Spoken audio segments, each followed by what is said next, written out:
Hi, everyone. It's good to have this time again to talk to you guys globally, and even though I can't see you, and you will see that with me today, I have a wonderful colleague, friend of mine for a long, long time, Millicent, and we have embarked on a process of developing typical developmental courses. And so we've been doing this project together for this past year, and we're continuing the journey next year.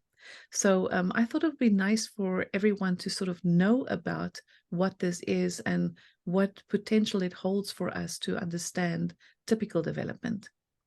And so, Millicent, would you want to introduce yourself to our group?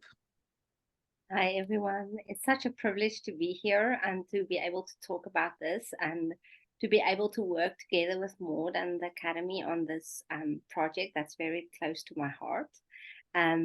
So I'm an occupational therapist. I qualified in 2011, I think. So it's been about 12 years of working in the pediatric field. Most of that under the guidance of Maude. And so we have a long working relationship and we share a home country, but we live in different sides of the world. In the US, and I live in the UK, where I practice as an occupational therapist, not full time. And then this project happened because I had a little baby in the first week of the COVID lockdown. And throughout that time, my family, who were in South Africa, couldn't visit. And I spent a lot of time alone with my newborn baby, my first baby.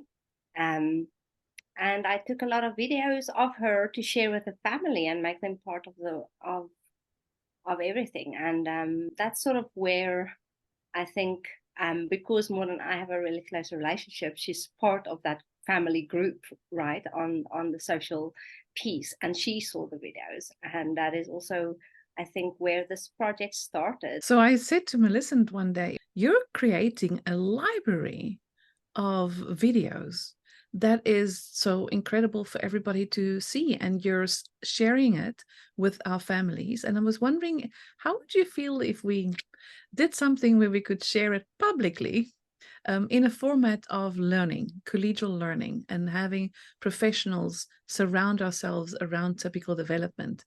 And so she thought about it, and I think it was a pretty quick yes, Millicent, wasn't it?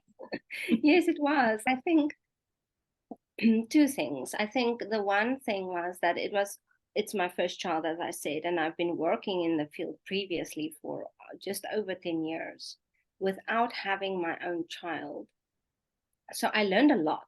I learned a lot from the foundational phases of development and seeing it in front of my eyes. So it was really interesting just for me, just from a seeing the theory in action, so to speak. Um, so that was really interesting, and I thought it's important. And then secondly, I was surrounded by friends, and who all just, I don't know why, but we all had babies in the same year, and so and having so many questions because of COVID, most of us didn't have the usual checkups and regular checkups that you would have, or baby groups or whatever, where you would be able to check in, like, is my baby okay? Is this supposed to be this hard? What is too hard? What is normal? What is, and there were so many overwhelming questions from my peer group that I realized people don't know. People don't know. And I only know because of my work, right? That's the only reason I know. I don't know for any other reason than that. So for me, it was also like, I realized there's an opportunity for us not only to support clinicians in understanding the work that we do in OT, but also providing information to parents and empowering parents to understand their own child's development and being able to make decisions based on what's developmentally appropriate Mm. and supportive.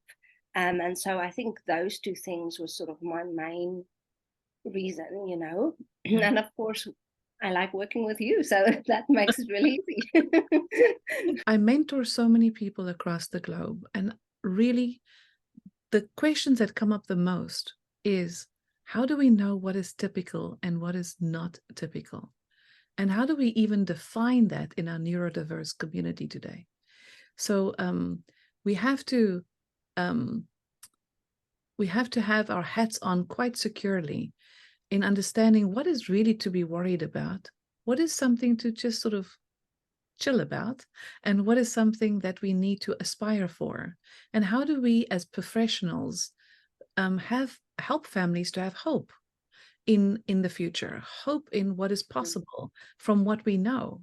And how do we also assess when we don't always have adequate assessment tools around us in order to see, well, maybe I shouldn't worry about this right now because there's still something to come, and just the fact that somebody else may have developed earlier, it doesn't mean that that's true for everybody.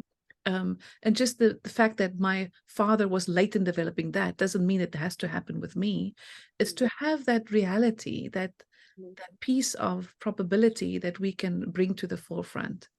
So the idea I then put out to Millicent is, why don't we create a range of track courses where we take a certain developmental stage and then we put it out in, say, let's look at the sensory motor development, let's look at the reflex development, let's look at the communication development, the social development, the emotional, the attunement, the attachment, and just looking at children from a very global perspective. If we could provide professionals that look and that glimpse with one typically developing child, then maybe we could have a little frame for us to help us to understand kids and their developmental layers a bit more adequately. We did complete the first series, was from utero to 3 months, as Melissa noted.